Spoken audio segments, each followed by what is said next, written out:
Students, आज हम आपको internal structure of myocyte with muscle cells, पेशी कोशिका की सूक्ष्म संरचना और आंतरिक संरचना के बारे में बात कर रहे हैं। ये अपन डायग्राम को देख रहे हैं अच्छी तरीके से।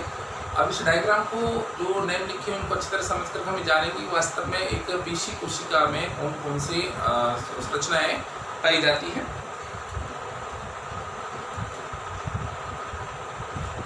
जो पेशी कोशिका होती है पेशी तंतुओं से मिलकर के बनी होती है और जो पेशी तंतु होते हैं उनका जो व्यास होता है 10 माइक्रोमीटर होता है। Diameter of myocyte muscle fibres is 10 micrometre and its length about 12 centimetre. और जो पेशी कोशिका होती है इसकी लंबाई होती है 12 सेंटीमीटर। इसका जो व्यास होता है वो तो होता है 10 माइक्रोमीटर और जो एक पेशी तंतु यानी कि जो माइक्रोफिलामेंट्स है मायोफिलामेंट है उसकी जो लेंथ है वो होती है अबाउट 12 सेंटीमीटर होती है। एक पेशी कोशिका में बहुत सारे केंद्र पाए जाते हैं यानी many nucleus are present in muscle cells, so it is called syncytial phase. इसलिए इसको क्या बोलते हैं, समकेंद्रकीय अवस्था कहा जाता है। पेशी कोशिका की जो झिल्ली होती है यानी जो मेम्ब्रेन होती है उसको अपन क्या बोलते हैं, सार्कोलेमा। पेशी कोशिका की झिल्ली सार्कोलेमा यानी पेशी झिल्ली कहलाती है।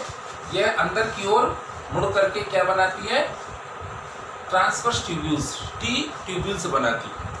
Sarcolemma infold make T tubules and many T tubules combine to form tubular system.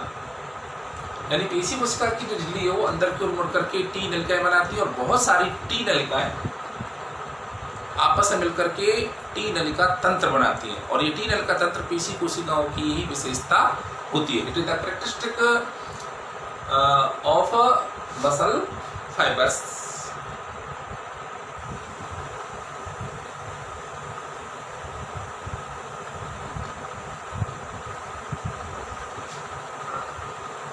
इसकी जो माइटोकॉन्ड्रिया होती है अपन देख रहे हैं, पेशी कोशिका की जो माइटोकॉन्ड्रिया होती है उसको अपन सार्कोसोम बोलते हैं और इसके अंदर जो अंतःप्रतवी जालिका होती है उसको बोलते हैं पेशी प्रतवी जालिका। The mitochondria of myocyte is called sarcosome and endoplasmic reticulum of muscle cell is called sarcoplasmic reticulum.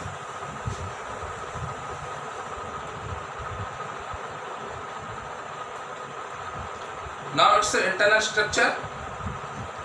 पेशी तंतु की जो विभिन्न अपवर्तनांक और इसकी लंबाई में पर्याप्त अंतर पाया जाता है।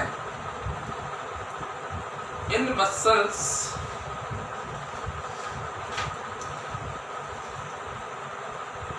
The refractive index of various parts of muscle fibres and length of muscle fibres have different.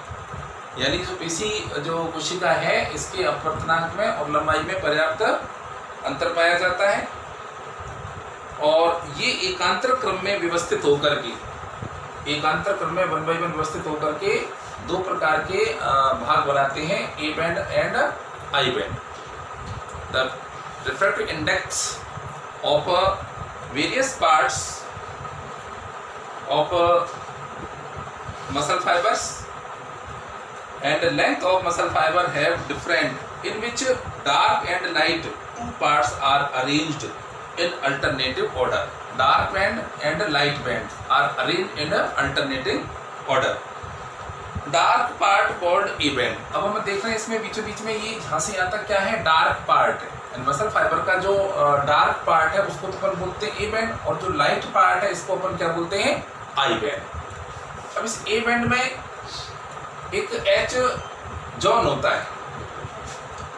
H zone मतलब जहाँ पर अपने जो क्रॉस ब्रिजेज यानी अनुप्रस्थ सेतु नहीं पाए जाते वो एच क्षेत्र होता है और एच क्षेत्र के बीचों बीच में एक एम लाइन पाई जाती है। M line present between H zone. और जो आई बैंड होते हैं, आई बैंड के बीच में एक प्रोटीन होती है जेड लाइन। तो जेड लाइन की वजह से ये जो है इसके बॉर्डर बनती है और ये दो भागों में विभाजित किया जा सकता है। अपन देख रहे हैं डार्क बैंड, आई बैंड और light band A band, dark band A band और लाइट बैंड होगा आई बैंड। अब ए बैंड में 2 टाइप की अपने प्रोटीन पाई जाती है, मसल्स प्रोटीन। एक तो है अपना मायोसिन। मायोसिन क्या होते हैं? थिक फिलामेंट होते हैं। मायोसिन के तो मोटे तंतु पाए जाते हैं और एक्टिन के पतले तंतु पाए जाते हैं। Myosin thick filament and actin thin filament. In A band region, A band में दोनों प्रकार के पेशी तंतु पाए जाते हैं, मोटे तंतु मायोसिन और पतले तंतु एक्टिन। तो अपन देख रहे हैं ये मायोसिन है और ये पूरे पतले तंतु क्या है? एक्टिन है। तो दोनों अल्टरनेटिव क्रम में एक दूसरे से व्यवस्थित रहते हैं।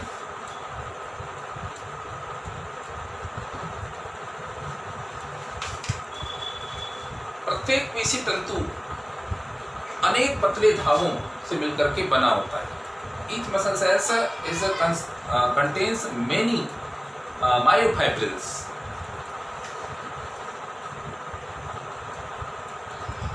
Each muscle fiber contain many thread-like myofibrils.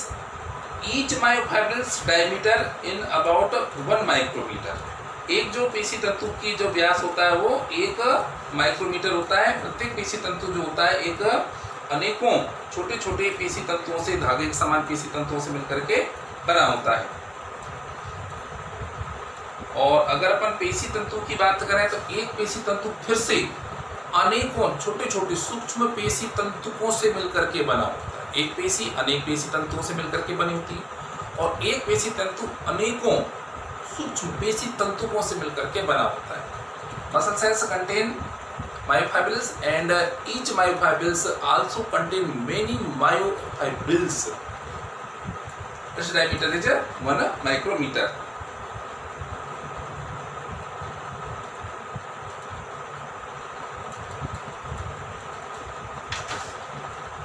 पेशी तंतु, जो पेशी तंतु होते हैं वो समांतर क्रम में व्यवस्थित रहते हैं 1 by 1। इस समांतर क्रम में व्यवस्थित रहने की वजह से इसको बोलते हैं सार्कोमियर। तो सार्कोमियर यानी जो पेशी कोशिका की क्या होती है? क्रियात्मक इकाई होती है। Functional unit is sarcomeres of myofibrils.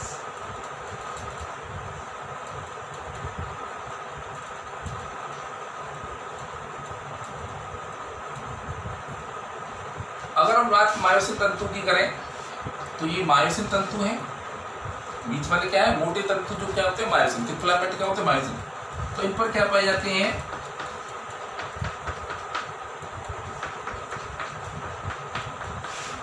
ये होते हैं अनप्रस्थ सेतु।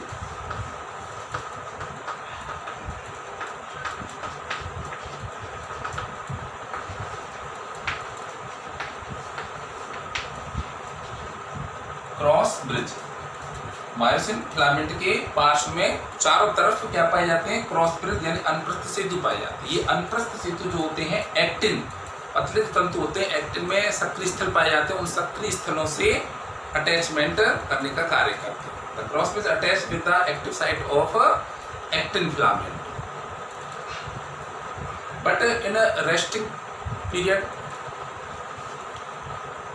पीरियड में क्या होते हैं? ये उनको कवर करके रखते हैं। अदरवाइज चारों तरफ ये उसके एक्टिन फिलामेंट के चारों तरफ ये क्रॉस ब्रिज वो लिपटे रहते हैं।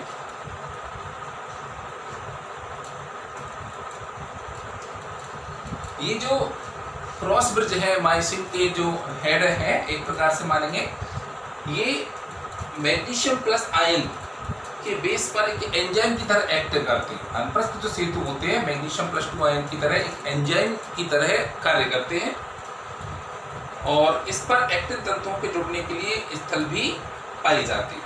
तो ये जो अपन इसकी बात करें तो इनके लिए मानिए ऐसे। तो ये जो अनप्रस्थ सेतु है, अनप्रस्थ सेतु का हेड है यानी एटीपी एंजाइम होता है वो ब्रेकडाउन होता है एडीपी प्लस आईपी में।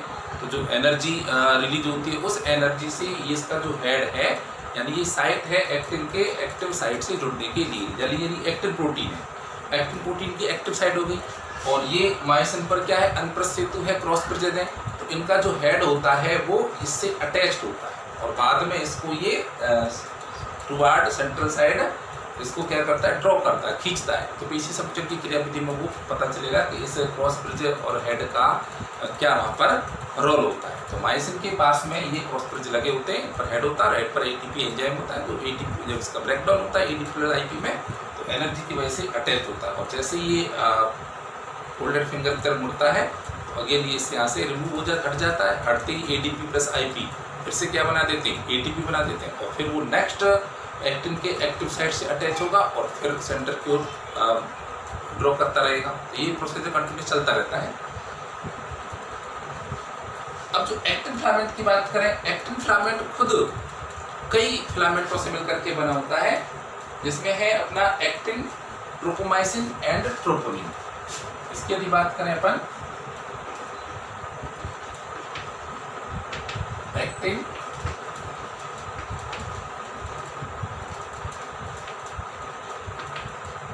एक्टिन फिलामेंट 3 फिलामेंट से मिलकर बना होता है, actin, ट्रोपोमाइसिन and troponin. Actin, ट्रोपोमाइसिन and troponin. और ट्रोपोनिन कई बार ये तीनों क्या है, अपने कॉन्ट्रैक्टाइल प्रोटीन होती है, संकुचनशील प्रोटीन होती है। अब ये ट्रोपोनिन की बात यदि करें तो ये बना होता है troponin T, troponin I and troponin C.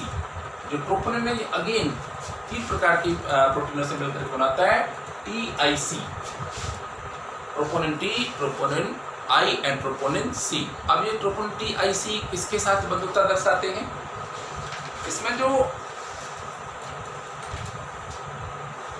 Troponin है टी, ये ट्रोपोमाइसिन के प्रति बंधुता दर्शाता है। ट्रोपोनिन टी ट्रोपोमाइसिन के प्रति बंधुता दर्शाता है। It joint with ट्रोपोमाइसिन, troponin T joint with tropomyosin and troponin I joined with actin. और ट्रोपोनिन आई किसके साथ जुड़ता है, एक्टिन। देखो ये टी है, ट्रोपोनिन टी किसका मतलब क्या हो गया, ट्रोपोमाइसिन के साथ ज्वाइंट होगा। ट्रोपोनिन आई एक्टिन के साथ ज्वाइंट होगा। और ट्रोपोनिन सी जो है कैल्शियम आयन के साथ बंधुता दर्शाता है। अपन एक पेशी तंतु की बात करें, ये पूरा क्या है, एक पेशी तंतु है। अपन यहाँ से देखा है ना, ये एक है, दोहराई देखिए पूरा एक है। अब इस पूरे एक पेशी तंतु में जो मायोसिन है ये लगभग होती है अपनी 1500, और ये पतली जो थिन फिलामेंट है एक्टिन, ये तो क्या हो गई मायोसिन और ये हो गई एक्टिन, ये अबाउट 3000 फिलामेंट से मिलकर के बना होता है।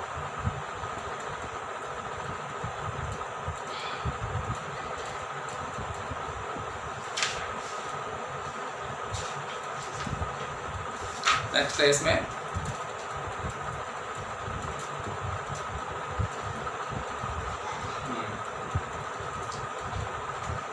इन वन मसल फाइबर, अपन एक मसल फाइबर की बात कर रहे हैं। In one muscle fibre contain about 1500 myosin filament. ये कितने होते हैं, डार्क जो होते हैं ना मायोसिन फिलामेंट तो होते हैं अपने 1500, और थिन फिलामेंट होते हैं अबाउट 3000 फिलामेंट्स में अंदर होते हैं। Each myosin filament is surrounded by 6 actin. Each myosin filament, और इसकी बात करें तो ये खुद चारों तरफ से, ईच चारों तरफ से कितने 6 फिलामेंट से घिरा हुआ रहता है। और रेगुलर हेक्सागोनल फिलामेंट होते हैं, एक नियमित षटकोणीय व्यवस्था इनकी होती है एक मायोसिन तंतु के 4। तो ये इसकी एक इंटरनल और माइक्रो स्ट्रक्चर के बारे में आपको पता होना चाहिए कि कौन कौन सी प्रोटीन होती है और उन प्रोटीनों को किस भागों में उनको डिवाइड किया जाता है। और ये इसके जो है नाम है कि वो संरचना के बारे में, इसका मेन जो रोल है वो है इसकी क्रियाविधि, मैकेनिज्म ऑफ मसल्स फाइबर। तो मैकेनिज्म में डिटेल से अपन ये फिर से आएंगे तो अपन समझ जाएंगे कि ना तो उसमें इसमें अपन को एच जोन नज़र आ रहा है ना एम लाइन नज़र आ रही है, तो वो क्लियर वहाँ पर आपको नजर